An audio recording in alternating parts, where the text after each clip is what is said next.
contacted the government of Zimbabwe under Mnangagwa, a government that has said it is a listening government, a government that has said it is a new republic, a government that has said it is open to business, open to thinking, open to views. This government was supposed to set up an independent fund, an independent trust to mobilize the resources, to manage the resources, to administer the resources, to parcel out the resources to the rest of the country, rather than having donations, grants, contributions made at the State House without records, without accountability, without transparency. And knowing our government, and sorry to say, we saw this during the former administration of Robert Mugabe. We thought these things were going to be different this time around.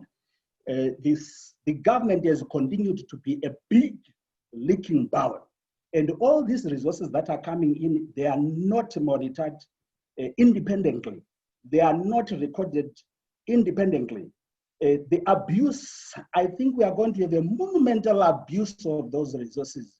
And at the end of the day, even if people are going to contribute, as long as we don't have an independent trust fund, the COVID fund, that is going to administer, manage, distribute, and report, and make sure the procurement of whatever is being procured is open, is transparent.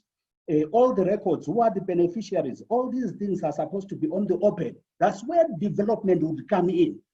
Without development, without transparency, without accountability, without openness, without these values and principles of public finance management put on the table, given the feet to walk and run, we are going to have serious problems. So I have a problem with the kind of the response mechanism that has been put on the table, let alone because it is highly centralized in the office of the head of state.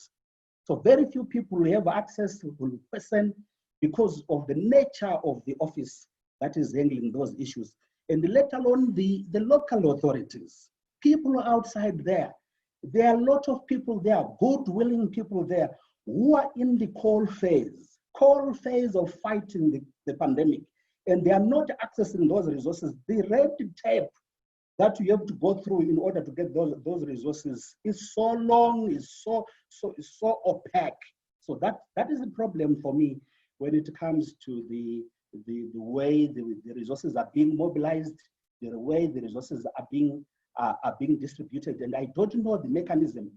We don't even know that whether the resources that are being distributed by the first leg right now, whether they are coming from outside the envelope of the COVID-19 crisis response, or they are from somewhere else. That's why there is a need for transparency, accountability, openness, and the principles of public finance management as enshrined in the Constitution of this Republic of Zimbabwe. So that's my second point.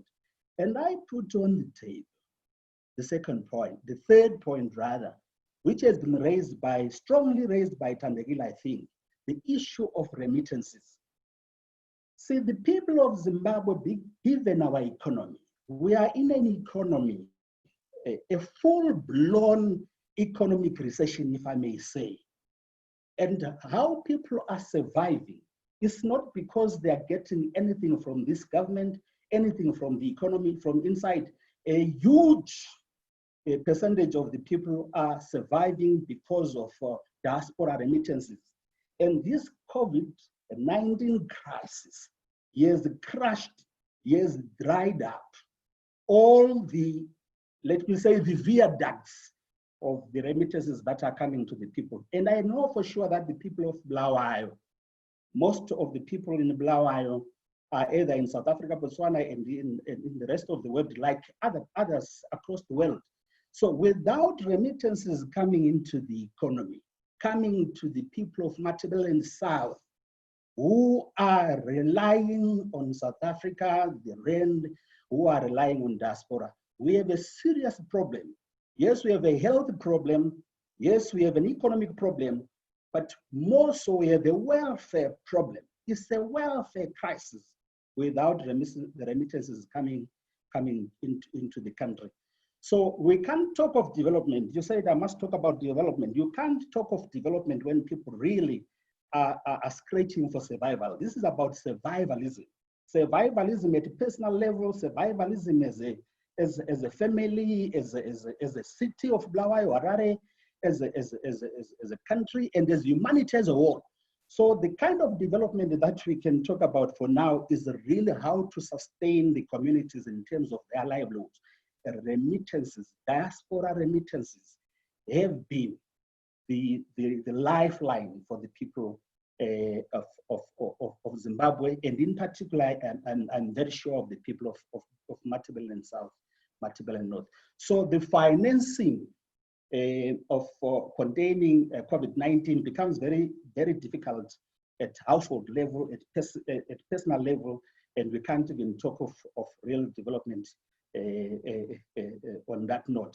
The third point, or the fourth one, I lose my count, is the point of domestic revenue mobilization by government and by local authorities.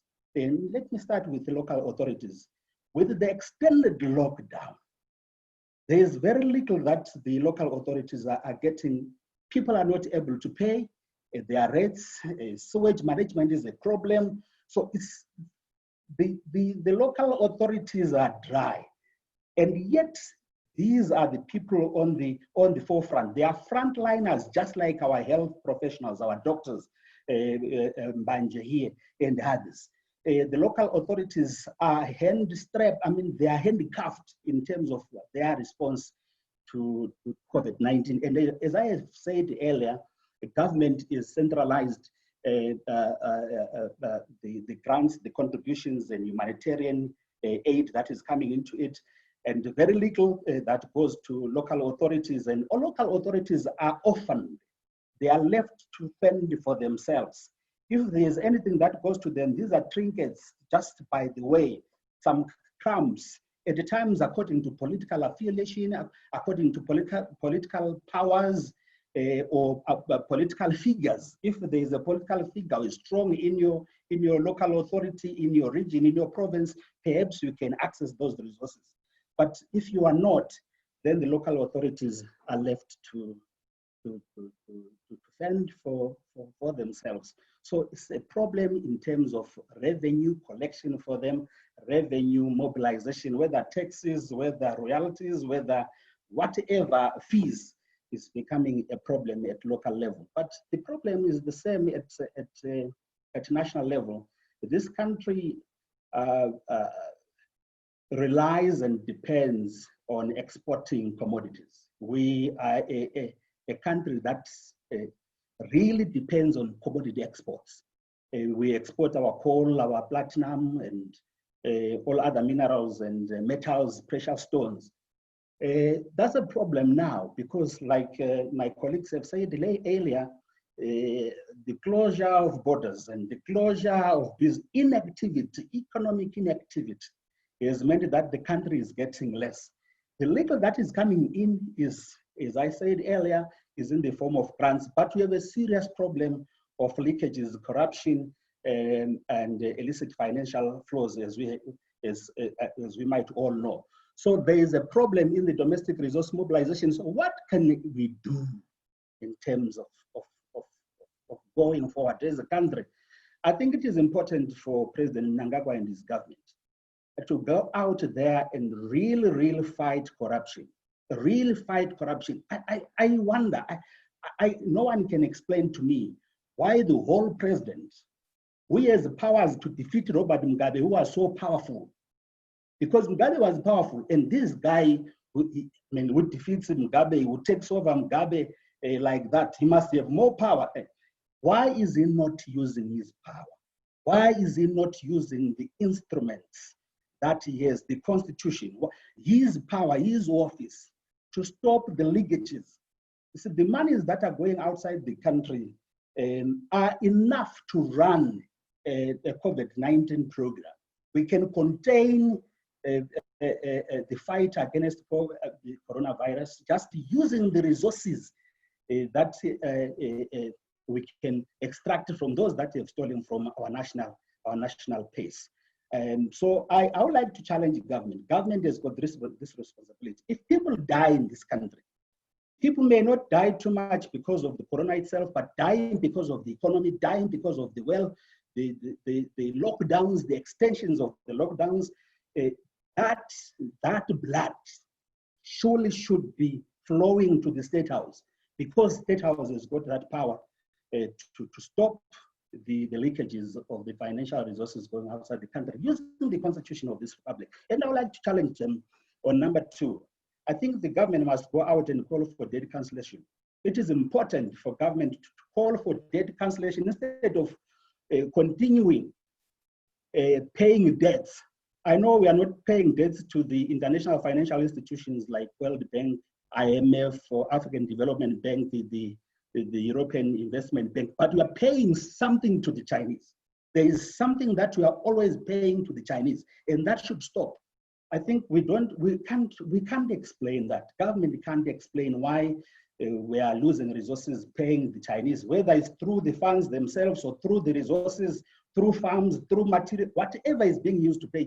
That should stop, particularly during this period of fighting or containing COVID-19. And I would like to put on the table the other recommendation is that it is important for government to decentralize. It is important for government to implement the devolution, to allow local development, to allow local approaches, to allow local economies, to allow local democracy in various parts of the country to respond to COVID-19. I think this continuation of centralization of power, centralization of resources, centralization of finance, centralization of equipment, material, that should stop, because the constitution of this Republic of Zimbabwe, as it came to force on the 22nd of March in the year of our Lord Jesus Christ, 2013, it should be implemented, even in the midst of a crisis. And I really appreciated what the lady said, Tandegile, when she was talking about the freedoms that are being curtailed. One of the freedoms that is being curtailed under this government now is the issue of devolution. It is our freedom. It is in the constitution. It may not be a usual people's or civil liberty kind of a thing. It is a development right, as the United Nations said in 1986. So I think government must devolve the power, allow the communities to do their work. If today, my colleagues, if today the government had allowed the provincial councils, if the government had allowed the provincial councils to be elected, sworn in, they will be sitting in their provinces. They will be looking at these issues. Right now, what happens is when the minister of local government comes to a province, comes to Bulawayo, he goes to meet first the minister of provincial affairs, and as a by the way, then he looks for other people, the mayor or otherwise. That lack of coordination, and I want to put on the table, coordination. We need an institutionalized coordination, institutionalized response towards the fight against COVID-19. And it is important for us to do that. It will enable us to win the battle, on the front of the economy, to win the battle on the front of the livelihoods, and to win the battle on the public health care systems, which are currently a headache to Dr. Mbanje. So that's my point for now. I think these are the 4-5 key points that I would like to put on the table, and I'm ready for engagement. Thank you. Thank you very much, Dr. Moyo. There are a lot of issues that you raised. The issue that I took as a priority is the issue of evolution, the issue of centralization. How can local authorities now start to be innovative when we are centralizing a national resource or fundraising? when we centralize everything, how can they start being innovative now during a pandemic? So you are raising, and also another issue is, can we talk of development when people are hungry? I always give this example, ukuthi nxa usendlini ungabona ukuthi iwindi lifile nxa ulambile. Your priority is isinkwa first ukuthi udle uzubona ama-curtains emadala endlini. So you raised an important issue to say, should we be talking about development now or feeding our people, or ensuring that the health system is strengthened, ensuring that people have water, ensuring that our schools, because when we did another PFM, I think last month, somebody gave a statistical presentation to say, if we are to reopen schools, it means each classroom is supposed to have 20 students. So currently the teacher-child ratio is at 60 in some of the schools. So it would mean one classroom now needs maybe 3 teachers. And we are breaking down the 60 to 3 classrooms. So do we have the teachers? Do we have the classrooms? So these are the issues that we are talking about. I'm responding to some of the questions that are being raised here so that we take them up. And there are some questions on the chat board, Mr. Moyo, that I would like you to check while we're getting to another presentation. Then I'll call upon... How do I do it? How do I check? There is on the bottom of your page, there is chat. You click on chat there, then you'll see the chats there. Okay, okay. Okay, thank you. And then I'll call upon Tembelani Dube. Tembelani Dube is from Bulawayo Progressive Residents Association, and he'll be presenting on the implications of COVID-19 lockdown extension on us, the residents. How has this thing affected us? Thank you very much, Mr. Dube.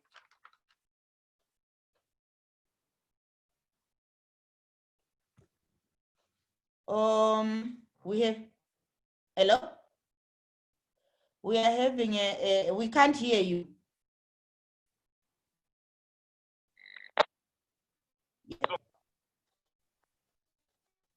Fix it again. There's something that's wrong, maybe with your... Fix it again. Are you able to hear me now? Yes. Yes, we can hear you now. You can just raise your voice. So I'm presenting on the implications of COVID-19 lockdown extension on the residents. A lot of have been said in terms of introduction. We all know that Zimbabwe is now on level 2, and this level is indefinite.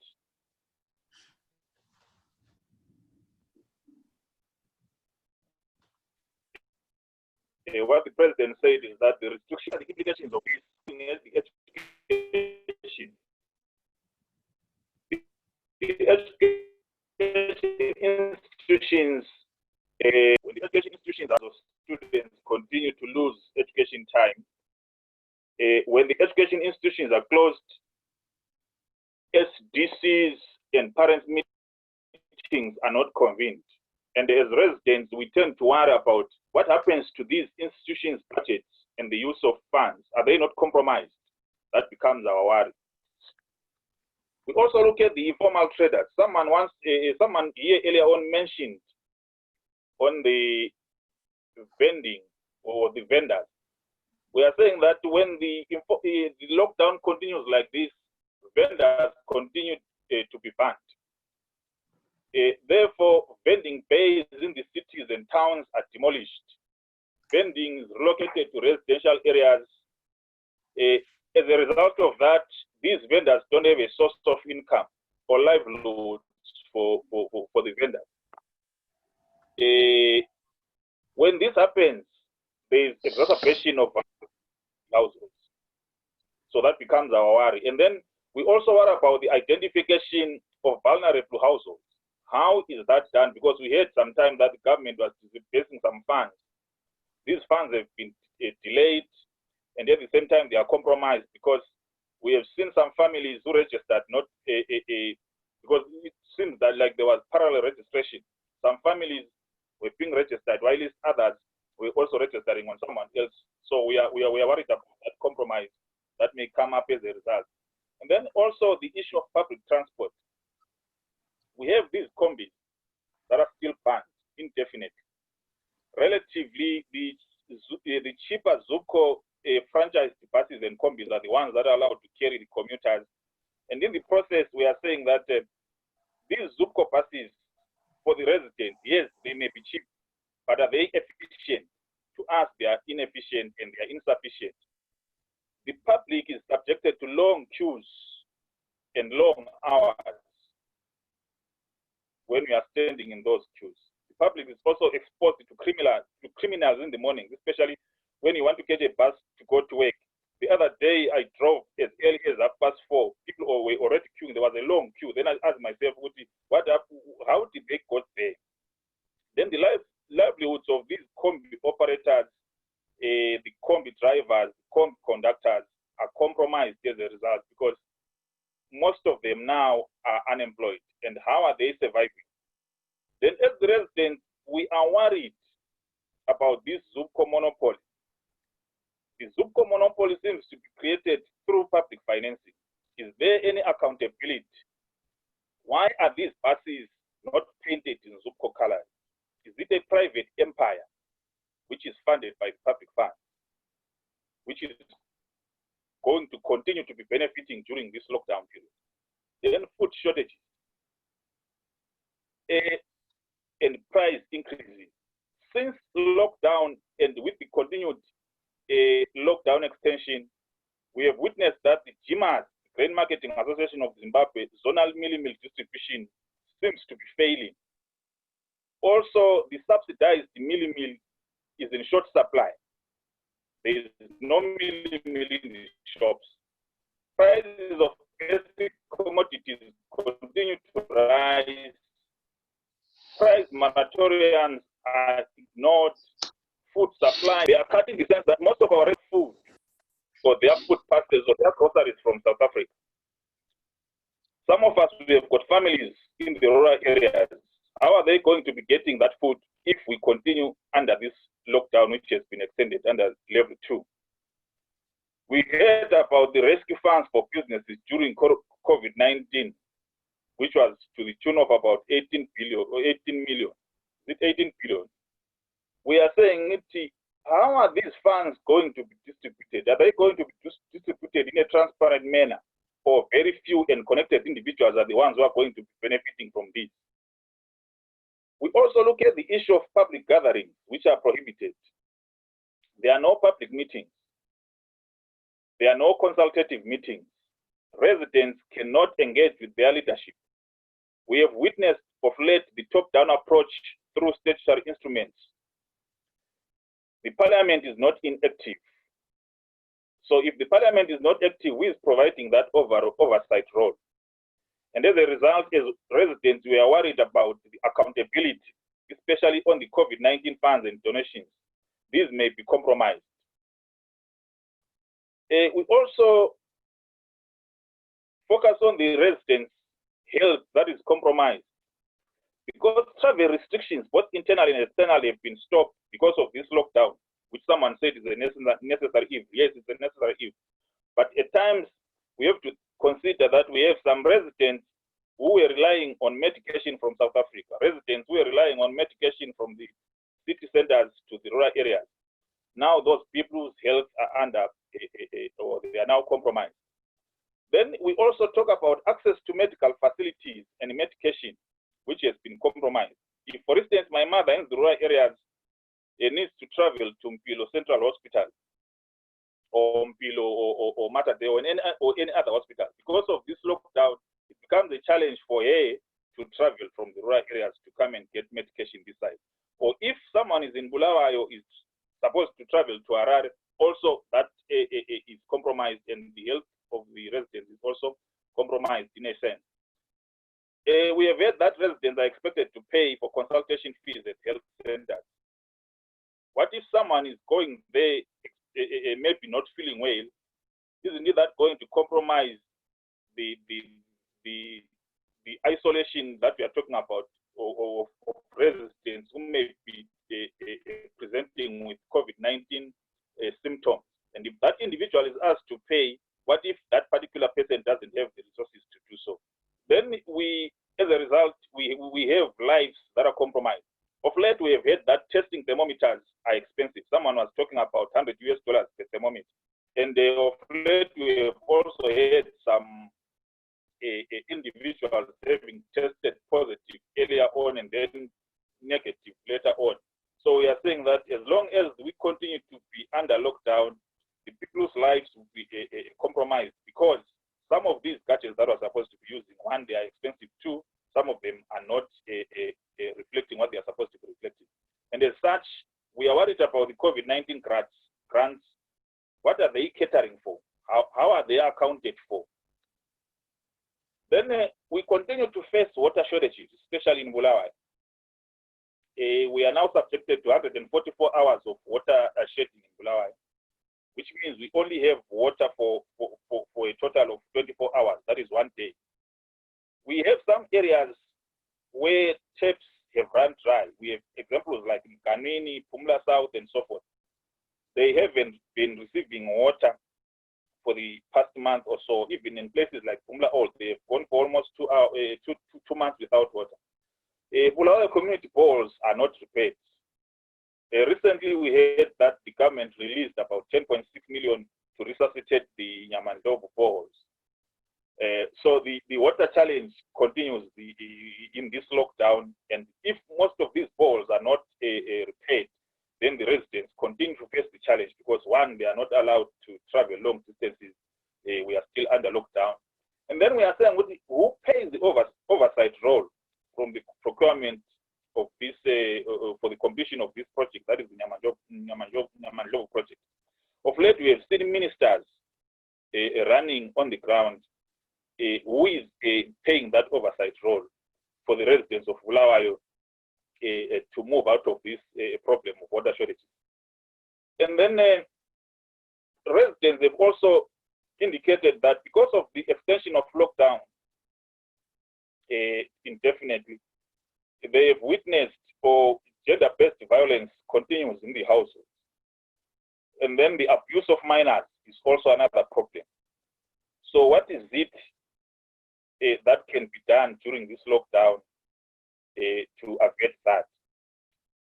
The other challenge is that we have disabled residents in the community.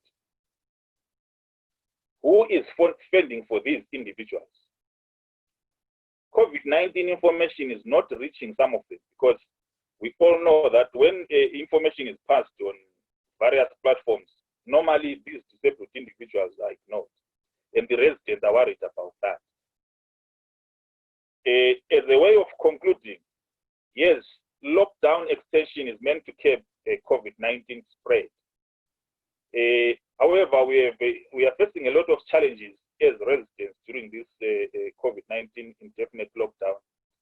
And what we are noticing is that the public finances are under threat, and something has to be done. Thank you very much.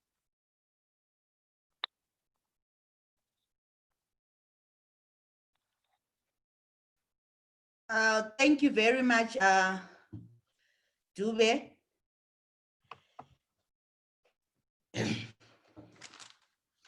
You've raised a lot of issues that maybe we'll discuss on right now, but maybe before I pick on some of your points, I wanted to show you that I received my bill yesterday, my water bill.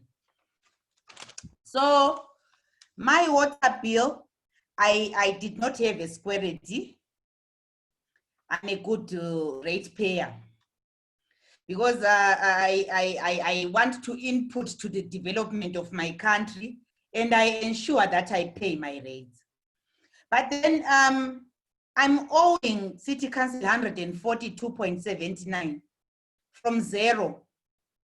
The money is for rates 4056, water fixed charge 23, VAT $636, $6, sewage VAT $4, solid waste management 57.69, VAT 9.87. In this receipt, I've got about 3 taxes that I'm paying for the service that I last had. I last had water in this house. I appear beautiful and twangezile, but I last had water in this house in March.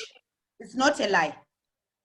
So as you are saying, Mr. Dube, our residents, we are suffering. We are suffering for real. How do we socially distance when we have every day we are queuing for Ibauza for water?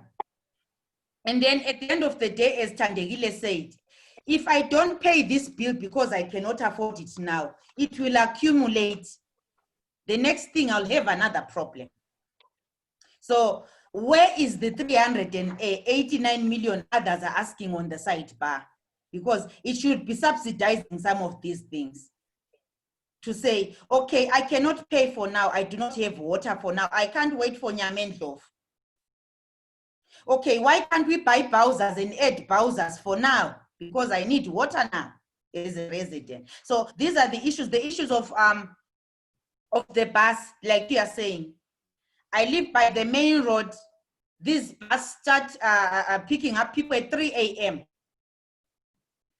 Residents are at risk of hunger, at risk of a crime, risk of the COVID, risk of poverty, risk of losing jobs. As the doctor said, we are not normal. So let's discuss. Remember, you click on the participants tab. That's where you can raise your hand. And then while we are raising the hands, asking questions from the previous speakers, let's remember to add our recommendations and comments on the chat board.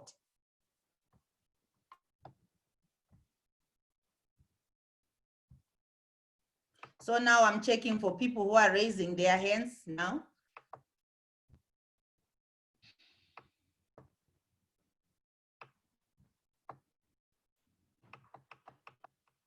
Anyone to comment? Okay, if we don't have ones that have raised their hands, there are questions on the sidebar for Dr. Moyo. What is stopping local authorities from mobilizing their own resources? That's the first question. And then also, who is monitoring these resources, the 389 million, and the domestic mobilized resources? And then, Dr. Moyo, very true, as Zimbabweans, we rely on imports. Why don't government of Zimbabwe subsidize on imports so as to reduce the price highs for basic commodities? Basic commodities have increased. And then there's another comment or question that says, the Mnangagwa powers, unfortunately, Dr. Moyo, are more physical than intellectual and innovative governance logic. You always say we are a nation in autopilot. Yes, there is need for devolution and eradication of corruption and elimination of corruptors and corruptees and the corrupted. My question would be, who doesn't have the corruption DNA amongst all of those in power and also amongst those seeking it? How do we deal with corruption? That's what the question is saying. And there is a suggestion of maybe having an independent organization tasked with the handling of donations made to Zimbabwe towards the COVID. So I think we can also check if we have any hands here. If we don't, then we can check those questions.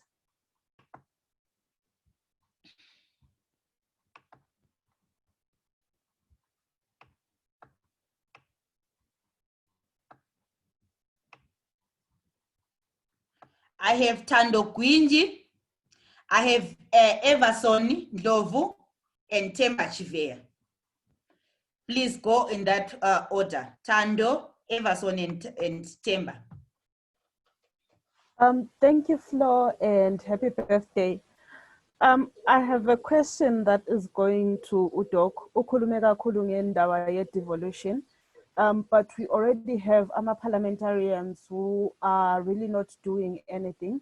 And at this point in time, I think they can be taking issues from our constituencies to discuss those issues in parliament before the statutory instruments are being made. So how best can we ensure ukuthi parliamentarians actually start doing their job for our constituencies? Parliament is not sitting right now. So I had asked earlier on what is preventing a parliament from sitting online? Are there any rules or laws against this? Procedures corner and stuff. So that's my very short question. Parliamentarians, at least they should be doing something, especially when it comes to the laws that are being put forth at this time. Thank you. Thank you very much, Tando. Mr. Ndlovu? And happy birthday. Two questions, one for Dr. Moyo and the other for Dr. Brian. Dr. Moyo, you raised very, very pertinent issues with regards to devolution or decentralization. Now, it is common knowledge. I'm sure we all appreciate that there's not much willingness on the part of the government now to decentralize. I'm sure it's because of the kind of resources that we find in the provinces or so. So my question is, how best can we as citizens really put pressure on government to ensure there is really true devolution? Now, why I'm asking this is that I realize that there is so much potential and opportunities that come with them devolution. Don't you think it's an issue to do with maybe lack of capacity currently at provincial levels to be able to handle the workload that comes with devolution? I'm not sure, but how best really can we put pressure on government as citizens to ensure that we speed up this process? Because I see a lot of opportunities that are likely to come as a result of a true devolution. For Dr. Brian, you mentioned social distancing, excellent surveillance, early detection, clean water supply as some of the necessary or key interventions in mitigating the spread of COVID-19.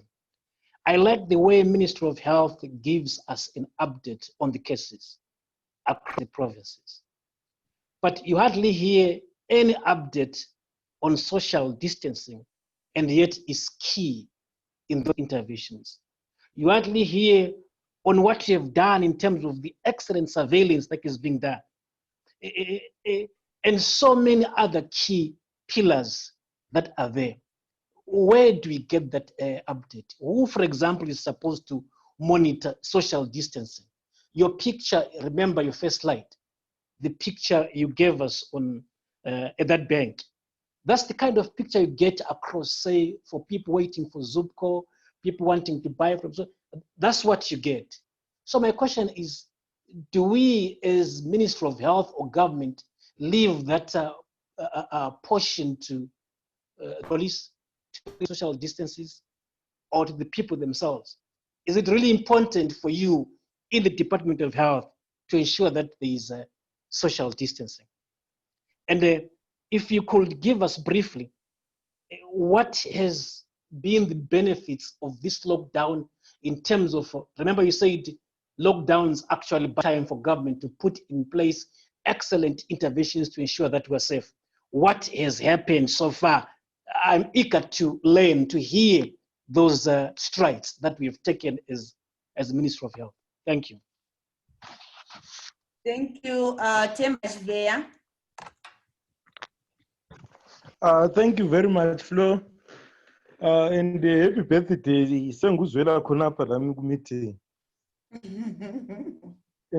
Yeah, I want to start by thanking Dr. Gordon Moyo for the good presentation, and also Tembelani. In relation to Dr. Gordon Moyo's presentation, he spoke about the accountability and issues of transparency regards the COVID-19 funds. So my question is, how are we supposed as citizens, as ordinary citizens, who is supposed to give us information concerning those funds, the donated funds, in detailed information regarding the donated funds, both from international institutions and local? Because I actually looked at the task force itself that was formed from the national level up right down to the provinces. And the task force, these task forces appear more to be like political task forces than task forces meant to tackle this pandemic. Because to me, I would have thought the task force was supposed to be inclusive enough so that it would therefore guarantee the transparency and accountability of all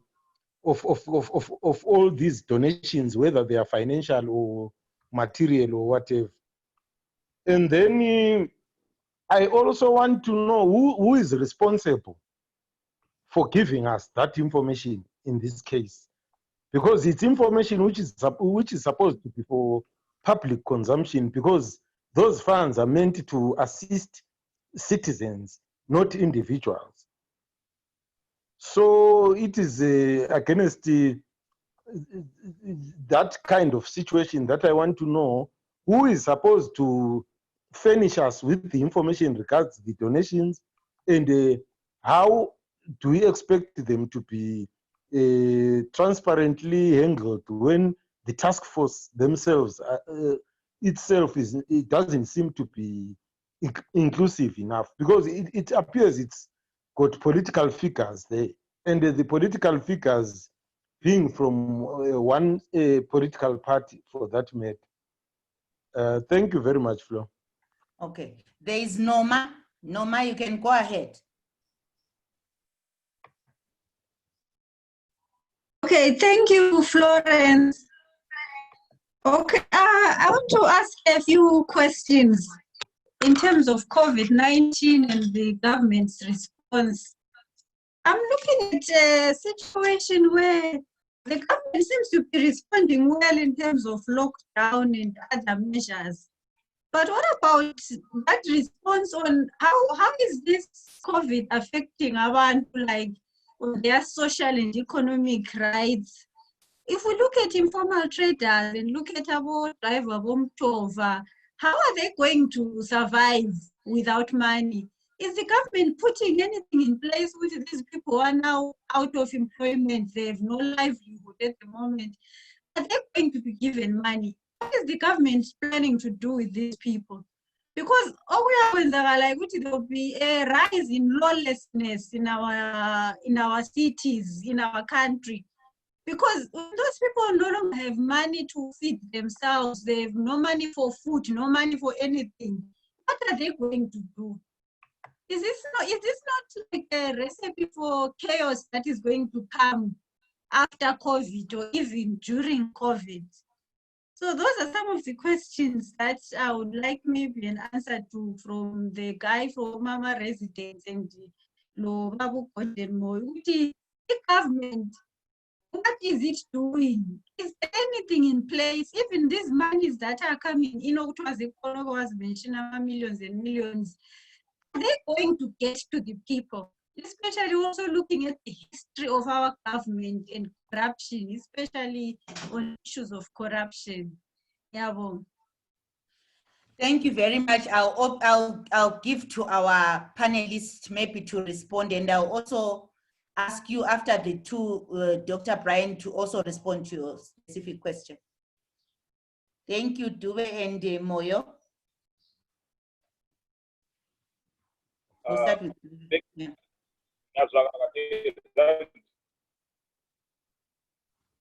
Are you able to pick me up?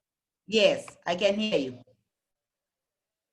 Right. So someone asked about the issue of Makombi vis-a-vis the ZUCO buses and combis that have been allowed to operate during this lockdown. Let me say that today in the morning, Bulawayo Progressive Residents Association hosted a radio program whereby the owners of combis, or let me say those who are in charge of associations, taxi associations here in Bulawayo were invited to speak. What we picked up is that the problem with the ZUCO is not about the shortage of people who are willing to join the ZUCO franchise, because a guy from Bayewa clearly stated that he was told they enough combis. They don't need combis, they need buses now. Now the challenge is that we have very few buses flying in Amabula roads. So I think the challenge city of Kangela is resident is not about the shortage of people who are willing to join ZUCO, but it's about the shortage.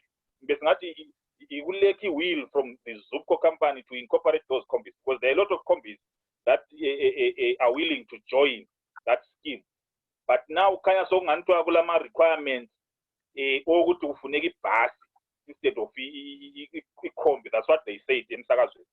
Those guys from the taxi association, and at the same time, so kufuneka amakombi ama-diesel, not petrol. So you find ukuthi abantu bazacontinue bedubeka because ZUCO is putting stringent laws kumbe singathi ama-stringent requirements, while izimota zikhona zipakile zifuna ukujoyina, but uZUCO kafuni ukuthi imota zona zijoyine.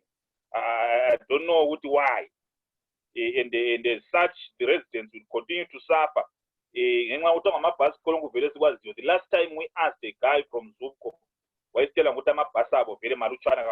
cannot sustain that. Unless if someone somewhere is trying to smuggle in his or her buses through the back door by denying these combis to join that project. Okay. Dr. Moyo.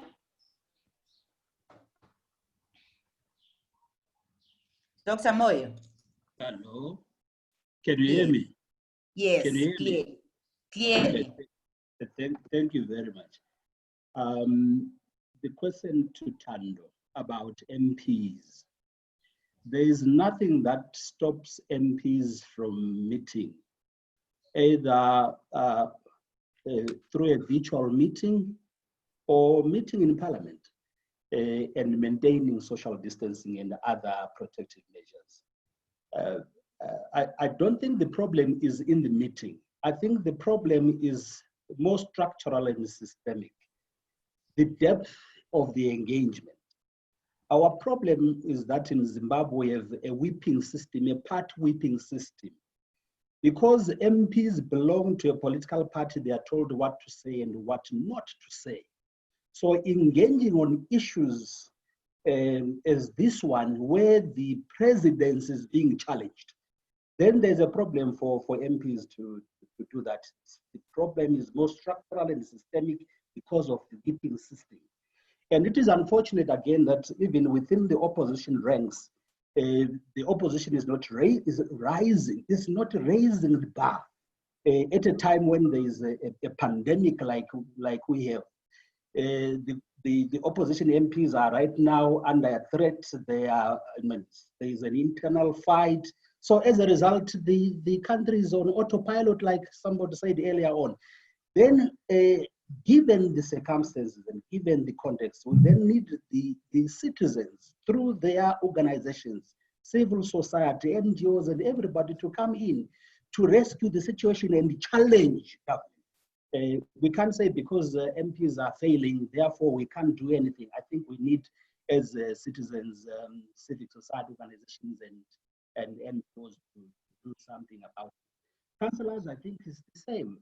Councillors can meet, and the councillors can actually raise resources. Local authorities can come up with their own raising, fundraising modalities or strategies. I think that there's nothing that stops them. But again, perhaps it is the depth of our local authorities, kind of councillors that we have, do they understand that? Do they understand the agency? Do they understand the policy making processes? I think those are separate questions that we need to ask ourselves as citizens.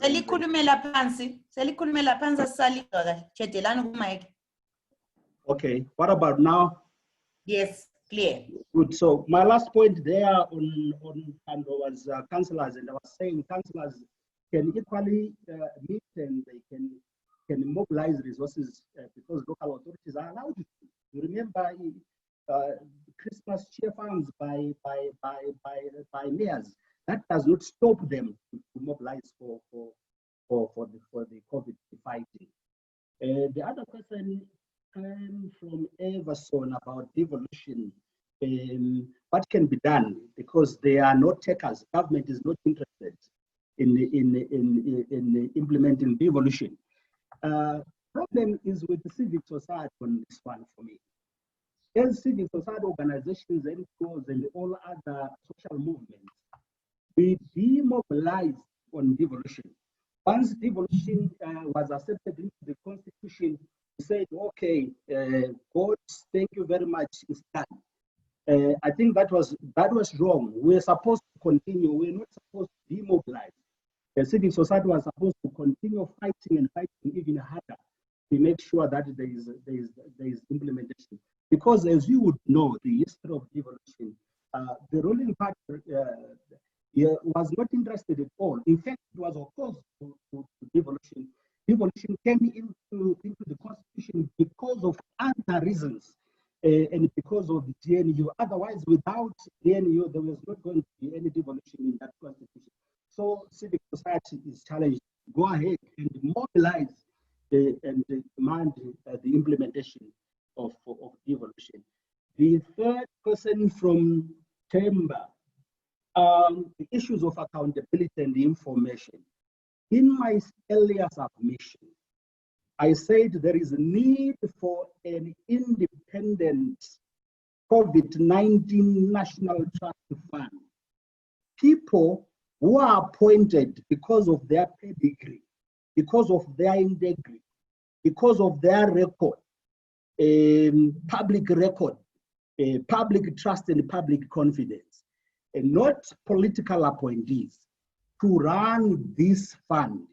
Currently, we have a situation where the president himself, I think we have seen photos, every day we are subjected to some donations going to the State House. Because of that, accountability becomes a problem.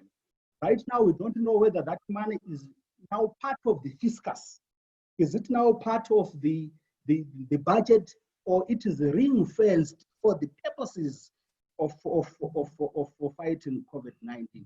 If it is so, then there must be a kind of an appropriation bill in Parliament to say this is how the funds are going to be used, this is how the funds are going to be distributed, and this is how the funds are going to be reported.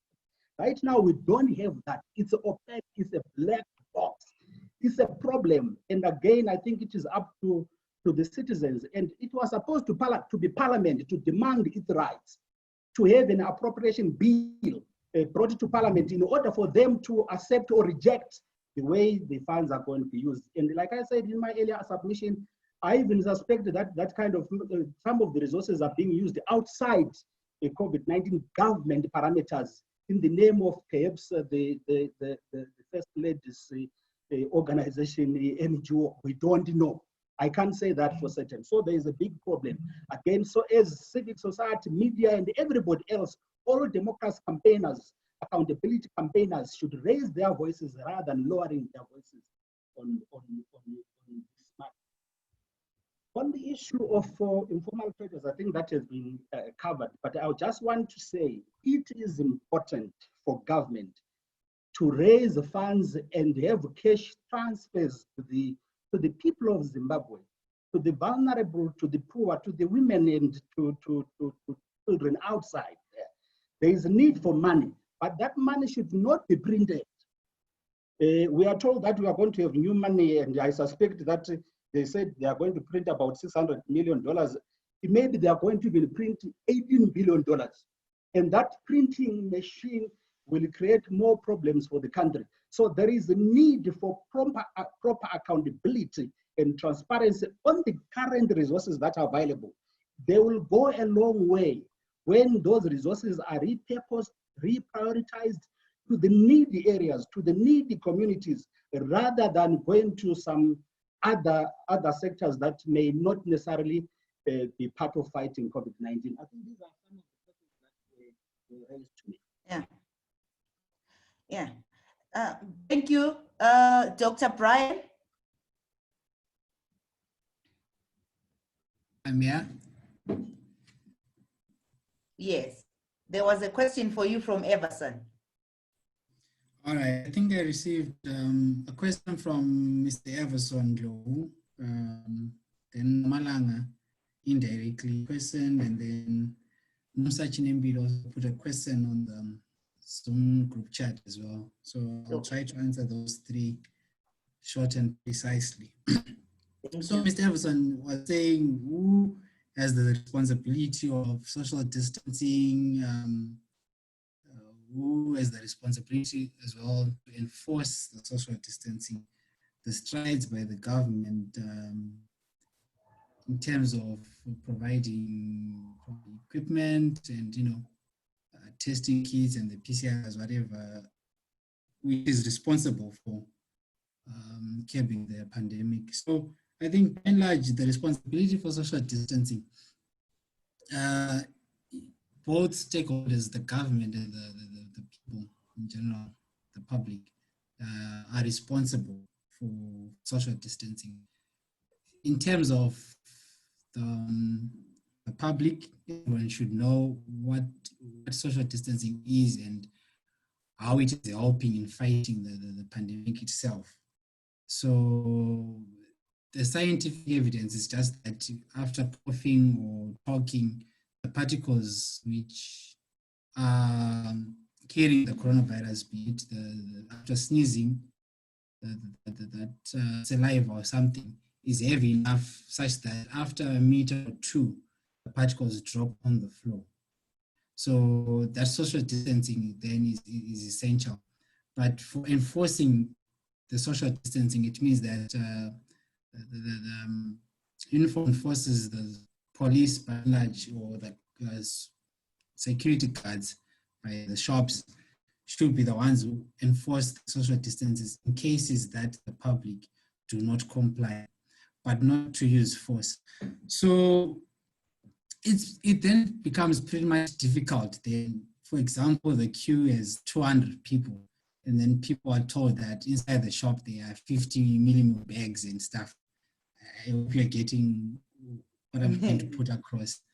So it's now sort of like a survival of the fittest situation, whereby the one who's in the front. So that pressure, even if there's one super bus, and there are 50 people lined outside, people want to go home early, not in the evening after the bus comes back after another 2 hours. So there's that lack of that compliance in terms of the social distancing, depending. I think it's a matter of demand and supply situation, to just to put a summary into it.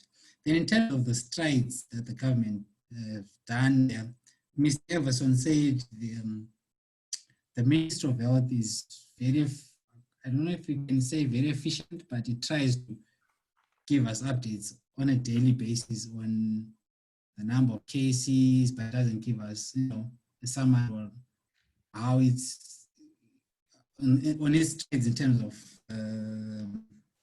providing equipment, the awareness in peripheries and stuff. So I think probably they know, or we know, that once it starts to do that, it exposes the loopholes which are in the system. All they want to give is the end product. Say we've got such and so many cases, but in between they don't want to give us an update, because people start pinpointing to say, this is where we're lacking, and that's why we have such results, or that's why you're doing such and such an approach which is not effective at the end of the day. Then probably to answer Malanga Nguve, was saying that she raised an issue of people, drivers and combi drivers losing their jobs because combis are no longer allowed to, to carry citizens and stuff. And then we also raised in my presentation to say the stress levels in the societies have increased, the anxiety, even for those who are still at work, they're actually afraid of losing their jobs, even if, they actually have their jobs right now. So yeah, indirectly then increases the crime rate because people want to eat. It's like a basic instinct of survival. And I think Nomsa pointed out that the market along 4th and 5th Avenue, it's like from Robert Mugabe until the Main Street or Jason Moore, that market was cleared. It was, they went there with tankers to disinfect the area. Was it really necessary? I think the motive was good, to be honest. Motive is that if farmers were to give their produce to supermarkets, then it would be fine. But then it should also have a follow-up onto the implications of, destroying that area and making more people unemployed. So the motive was good, but then the follow-up was bad. The follow-up should have been, the creation of a safety bucket or safety basket rather for those who are no longer employed. To say if they used to get, let's say in this, if I'm to use, let's say USDs, if they used to get 5 or 10 USD profit per day, I think then the government should have been, subsidizing to say, look, we have made you guys poorer, so we're going to have such and such institutions and systems to help you sustain your livelihoods, than to then just leave them alone and say, you know what, you're on your own.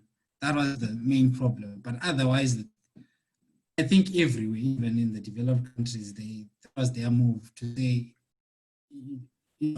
people now get their foodstuffs in supermarkets than to have a crowded area. Yeah. Okay, thank you very much. I have 2 people that had raised their hands. I had Tandegile and who's the other one? Let me check. Tandegile and Effort Chuma. So I'll start with Effort and then follows Tandegile.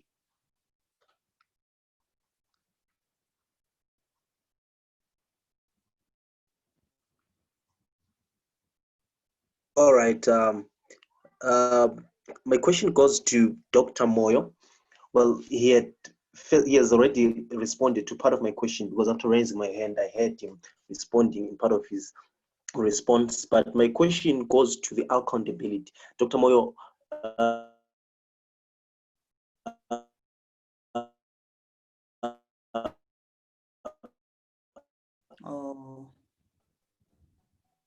cries about the accountability that the government doesn't have. It's accountable. But then the other is that how can an ordinary citizen who is hungry at home also yes can you hear me? Okay. No, we can't. Is it possible that you type your question because your network is cutting? Okay, okay, I'll type it. It's okay.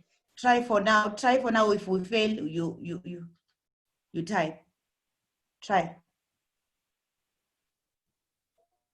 Hello. Okay. Effort. Tandegile. All right. I was. Yes.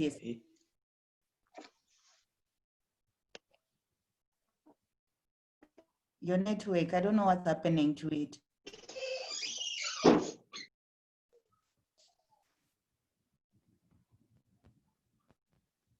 Your network is bad, Effort. Your network. Okay, let me rather type.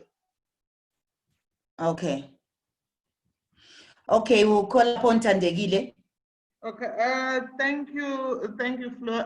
Mine is really not a question, but I was just reflecting on the question that was asked earlier on about who really is responsible for enforcing social distancing.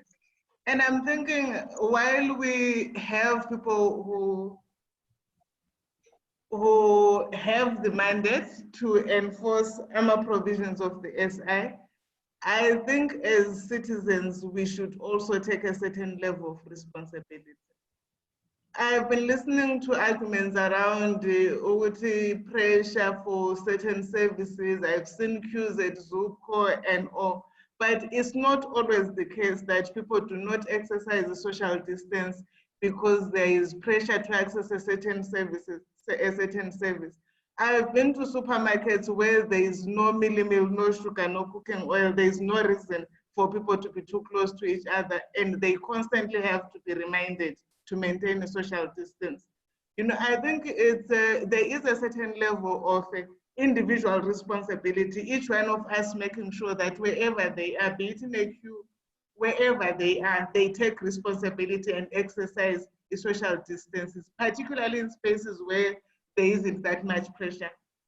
And then I'm thinking maybe there is also an issue of a mindset shift and really taking the COVID-19 seriously, because I have seen even where there is a short ZUCO queue, if the bus just comes or a combi just comes, people move towards the bus and they just crowd, even where the queue has been short. So there's also a certain level, I think, where we also need to change our attitudes, where we also need to change our mindset and really take the social distancing seriously, and maybe and really take it seriously and ensure that we also play our part. I've seen other than social distancing, and even in terms of other preventative measures, like for example, wearing of masks and all, we need to be reminded by the police or by the soldiers. We need to be forced by paying our fines. Earlier on, Flo, you shared the statistics for the number of people that have been arrested to pay our fines. That's quite a large number, and it's because people are not complying. And some of the reasons for non-compliance really have nothing to do with shortages. They have something to do with individual and personal individuals just taking responsibility and doing what has to be done to protect themselves and the person next to them. Okay, thank you very much to everyone. I'm checking my participants. I'll just check Nomsa Chinembiri is our last speaker, and then we wind up because people are now saying the data and they have other commitments. So Nomsa? Hello? Yes. I wanted to comment on the issue of the masks. I've been to the CBT the past 2 days ago. I realized that the way how people are wearing their masks, it's not really proper, and some of the designs that we have, some of them are even dirty. And I asked myself, can you really blame those people for wearing those masks dirty as they are? We haven't been educated enough on how we're supposed to wear these masks, and the people who are selling them or designing them, who has approved the design for those kind of masks that we're having around. And right now we're talking about the issue of reopening schools.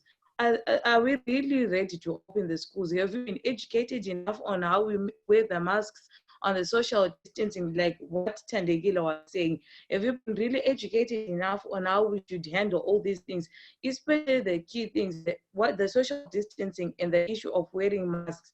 How are we supposed to wear those masks? And for how long are we supposed to wear those masks? Because I recently heard that there was a woman who had a child who died whilst on their back. In an improper way.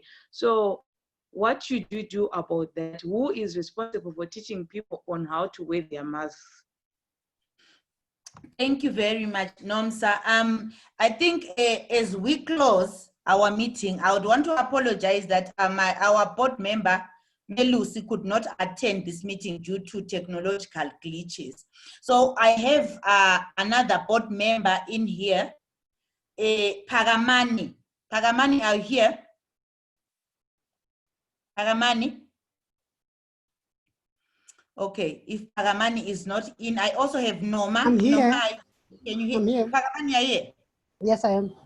Yes, Pagamani, I'll ask you to give us the closing remarks. But before we do that, I have one thing that I want to say for civil society that was raised by Dr. Moyo, to say let's not sit back and wait for the executive and the parliament to do everything for us.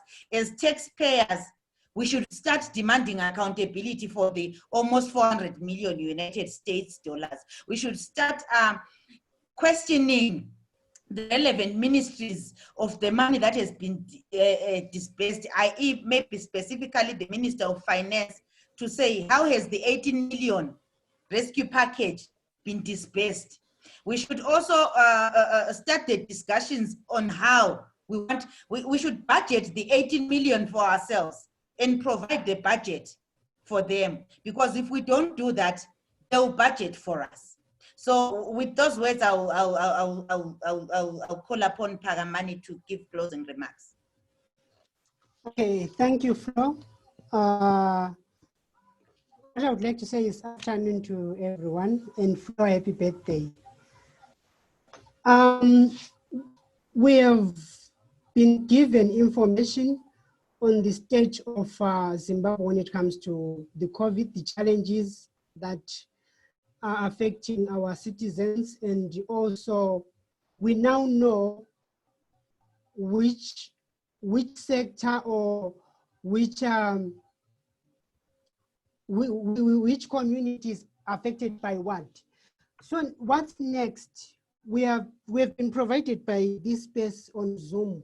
I would like to urge every participant on this platform to say, can we also take this conversation to WhatsApp? Can we also take these conversations to our family members and see if we can all unite and have one voice? We have the issue of water in Bulawayo. What are we going to do that? Can we try to make noise on social media? Can we try to make sure that we voice so that we have what we are supposed to have in terms of preventing against COVID-19? Basically, that's what I would like to say, and also to thank Florence for providing this space, and also for all the participants to say thank you very much for participating, and let's continue to engage. Let it not end here, but let's make it our day-to-day lives to say, in your family, on WhatsApp, let's talk about these things and see how we can try to make sure that we hold our government accountable in terms of dispensing those resources that have been mobilized, and making sure that the measures that are put in place, they do not come with so many problems that are going to again affect our fellow citizens. Ladies and gentlemen, I would like to say thank you very much, and let's keep on fighting for our citizens, and also making sure that we stay on lane and we stay safe. Thank you very much. Thank you. Then I have a logistical announcement. You are going to be receiving your data reimbursements. Please bear with us. We may delay, maybe finish you tomorrow or day after, but we are going to try to be urgent because of the challenges that we might be having at the bank, but we are going to try and reimburse everyone that attended the meeting. If you see us delaying, know that it's coming. Thank you. Benji.